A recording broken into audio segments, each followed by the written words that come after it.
Assalamualaikum warahmatullahi wabarakatuh. Saya Andi Nur Nabila Syawani dari kelas Dasar Pemrograman C dengan NRP 5025231104. Di sini akan menjelaskan mengenai kode aplikasi basis data sebagai final project dasar pemrograman saya. Langsung saja kita mulai melihat contoh kodengannya. Nah, di sini saya menggunakan 4 macam jenis header file. Kemudian di sini saya membuat 2 struct, yang dimana yang pertama itu merupakan struct untuk kelompok barang dan yang lainnya adalah untuk struct barang. Untuk kelompok barang sendiri di sini ada satu atribut yang dimana nama, kemudian tipe datanya char. Untuk struct barang sendiri ada 2 atribut. Yang pertama itu atribut jenis dan atribut jumlah. Lanjut. Nah, di fungsi inmain sendiri di sini kita memanggil struct barang dan struct kelompok barang yang telah kita buat tadi. Dan kemudian untuk dapat mengakses file teks, kita memerlukan pointer. Nah, di sini kita menuliskan file pointernya dengan nama fptr. Selanjutnya, di sini ada fungsi do while yang mana nanti akan menampilkan opsi opening. Kemudian di sini ada 5 pilihan. Yang pertama ada tambah data, yang kedua hapus data, yang ketiga update data, yang keempat tampilkan data, dan yang kelima keluar. Nah, fungsi ini akan terus melakukan perulangan hingga kita memilih opsi kelima atau keluar. Lanjut. Berikut adalah isi dari fungsi opening. Di fungsi opening ini dia nanti akan menampilkan tulisan pada saat kita menjalankan program. Nah, di sini tadi ada tulisan kan, tambah data, hapus data, update data, tampilkan data. Kita akan memilih kelima opsi tersebut. Kemudian untuk fungsi tambah data sendiri, yang pertama itu kita diberikan pilihan apakah kita ingin menambah kelompok barang atau jenis barang. Kalau kita menginputkan satu, berarti kita memilih untuk menginput kelompok barang baru. Namun apabila kita memilih opsi 2, berarti kita ingin menambahkan jenis barang baru.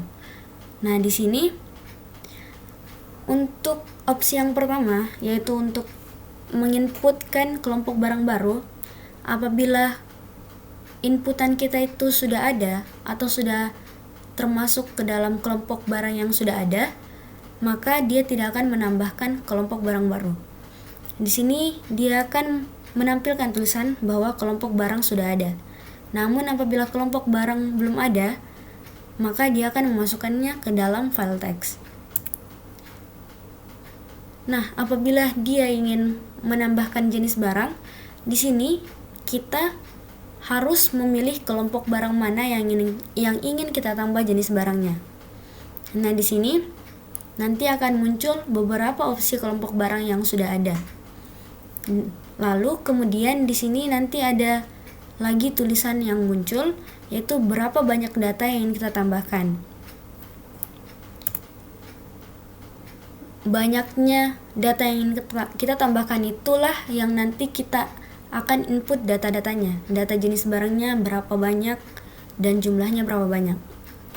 Nah, di sini untuk menyimpannya ke dalam file teks, itu kita harus membuat file teks yang baru.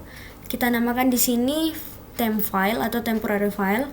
Kemudian kita copy, yang mana apabila dia mendapatkan jenis atau kelompok barangnya, maka dia akan menaruhnya di bawah dari kelompok barang.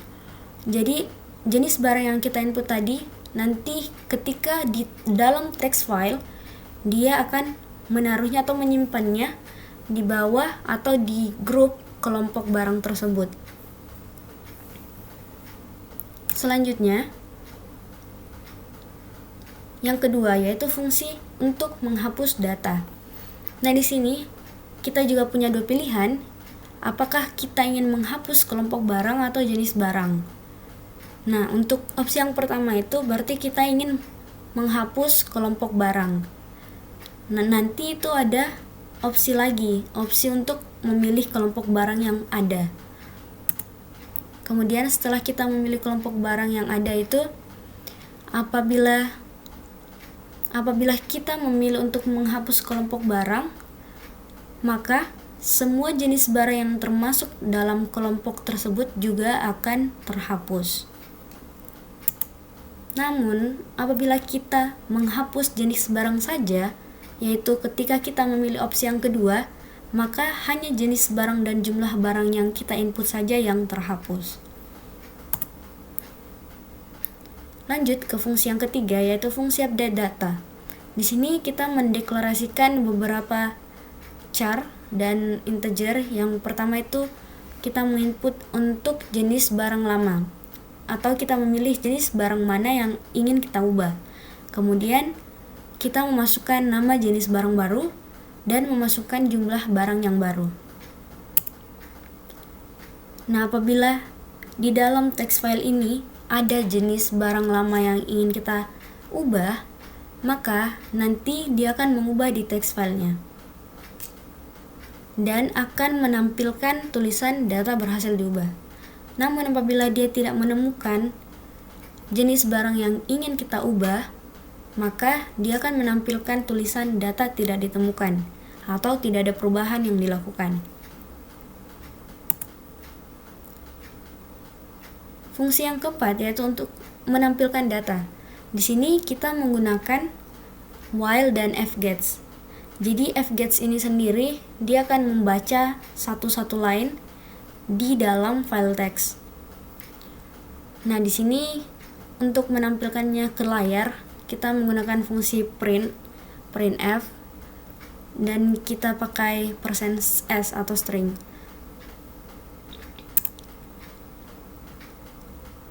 Selesai. Nah, mungkin hanya itu saja yang dapat saya jelaskan mengenai kode aplikasi sistem basis data untuk final project dasar pemrograman saya. Baik, untuk mencoba mendemonstrasikannya ke dalam program langsung, akan saya jelaskan berikutnya. Terima kasih.